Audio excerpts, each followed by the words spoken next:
بسم الله الرحمن الرحيم الحمد لله رب العالمين والصلاة والسلام على رسول الله وعلى آله وصحبه جميع. Welcome to episode 19 of this series, The Authentic Statements of the Companions. In this episode, we'll take the statement of Abdullah ibn Masud. كم من مريد للخير لن يصيبه. How many people intend good but they do not achieve it. And the context behind this statement is what Amr ibn Salama narrates, that he said, we used to sit, and this is a bit longer of a story, but it's very interesting, it has a lot of benefits in it. He said, we used to sit at the door of Abdullah ibn Masud, at his, near his house, near his door, before prayer, waiting for him to come out. So when he comes out to go to prayer, they'll walk with him. Again, shows us that the students of knowledge are waiting at the door of their teacher, waiting so that when he comes out his house to go to the masjid, they'll walk with him so they can learn from him, not just at the masjid, but also during the walk from his home to the masjid. That's how eager and determined they were to seeking knowledge. Number two, seeking knowledge from the right person, from a knowledgeable person, is priceless, is important to the point where they were willing to sacrifice their time and wait at his door just to be able to walk with him to the masjid and learn any point of benefit from him, any knowledge that they may benefit from him. It also shows us the etiquette of the students of knowledge. Even though they're waiting for him, they wouldn't knock at his door, they wouldn't bother him, they would wait for him. They just wait at his door until he comes out to go to the masjid, and they'd walk with him. And so he's saying, one day we were sitting at his door waiting for him to come out to go to the masjid, and so we walk with him. But Abu Musa al-Ash'ari radiallahu anhu came to them and asked, did Abdullah ibn Masud come out yet?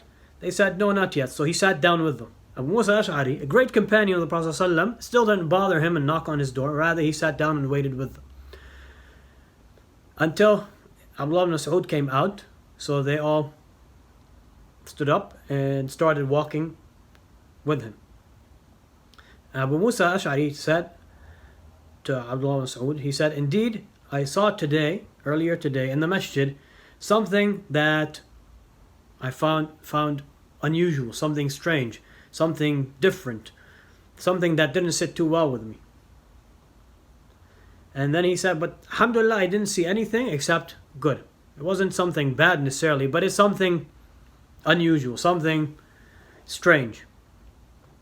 And so Abdullah Masud asked him, what is it? So he said, if you live, you'll see for yourself. And he described it for him. He said, I saw at the masjid a group of people sitting in circles. At the head of each circle, there was a person, and in their hands, they had pebbles, small stones, pebbles.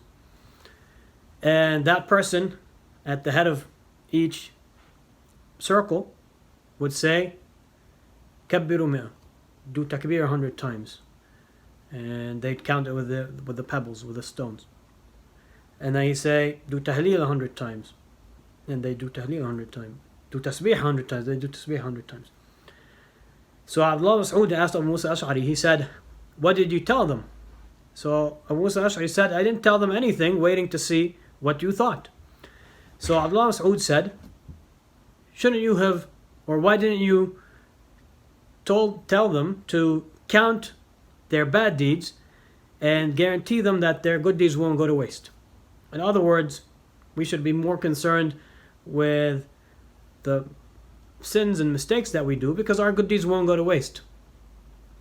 Our good deeds won't go unaccounted for. We won't miss out on the reward. Allah is going to reward us for them. So he said, then he continued until he got to the masjid. And his students, and Abu Musa al-Ash'ari, may Allah be pleased with them all, were with him until he came to one of these circles. And he stood there and he asked them, what are you doing? And they said, oh, Abu Rahman, we have these pebbles, and we're counting with it, the takbir, the tahleel, the tasbih. So he said, count your bad deeds. I guarantee that your good deeds won't go to waste. Then he continued, he said, woe to you, O Ummah of Muhammad sallallahu alaihi wasallam, how quick are you to destruction? How quick are you to be doomed? Those are the companions of the Prophet Muhammad sallallahu alaihi wasallam, still abundant amongst you. He's saying that. He's saying the companions are still numerous amongst you. And there's his clothes, the Prophet Muhammad sallallahu alaihi wasallam's clothes, and his house furniture and utensils or vessels for water.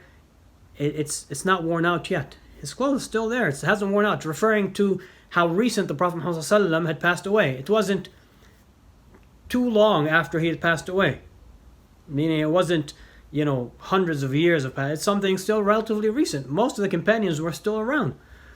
There's abundant among the Ummah of the Prophet Muhammad sallallahu alaihi wasallam, among the Muslim community. And the Prophet sallallahu alaihi wasallam's clothes still wasn't worn out, meaning he didn't pass away a long time ago. And yet, they're starting something new. So, Abdullah ibn Masud said, وَالَّذِي نَفْسِي بِيَدِهِ, by the one in whose hand is my soul, swearing by Allah.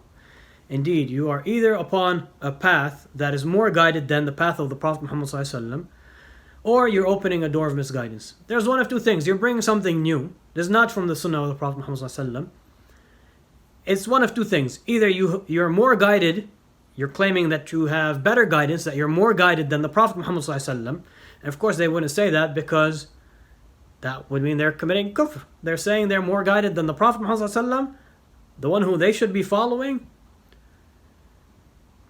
And then he said, or you're opening a door to misguidance. In other words, this is it. You guys are opening a door to misguidance by coming up with something new, something the Prophet Muhammad sallallahu alaihi wasallam and his companions never did.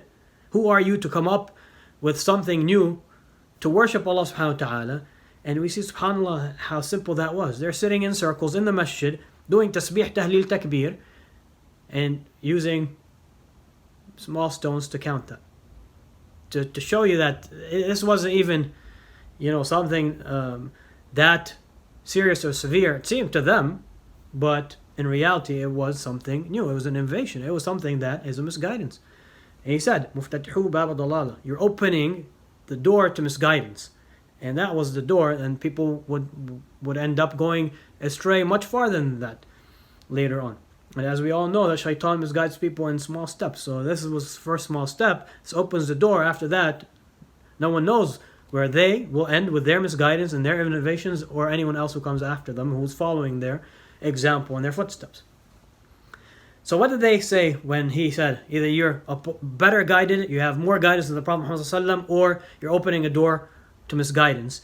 They said, by Allah, Ya Aba Abdurrahman, ma aradna lil khair, we didn't intend except good. We only intended good. Our intention was good. So he said that statement, which is the focus of our episode. He said, وَكَمْ مِن مُرِيدٍ لِلْخَيْرِ لَنْ يُصِيبَهُ, how many people intend good, but they do not achieve it. They do not accomplish their goal. Their intention is good. They might be sincere, but the way through which they're doing something isn't, and is not in accordance to the teachings of the deen. And so they don't achieve what they had intended. They don't achieve that good. To get rewarded for something, they need to have the sincere intention. They need to have the right way of doing it according to the authentic sunnah of the Prophet Muhammad sallallahu alaihi wasallam. So those two conditions, without them, they won't be rewarded for their deed. So how many people intend good? They have good intention.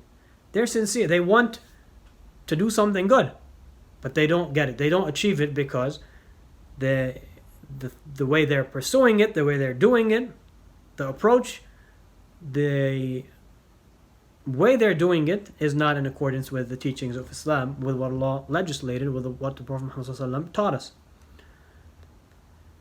Now, what's interesting is Amr ibn Salama, this tabi'i, he said at the end of this narration, what did Amr say? He said, فَرَأَيْنَا عَامَّةَ أُولَٰئِكَ, we saw a majority of these people from from that group, from those circles, fighting us on the day of Nahrawan with the Khawarij. So most of these people who were in those circles in the masjid, just remembering Allah. Most of them end up where? With the Khawarij, fighting against the companions of the Prophet Muhammad sallallahu alaihi wasallam.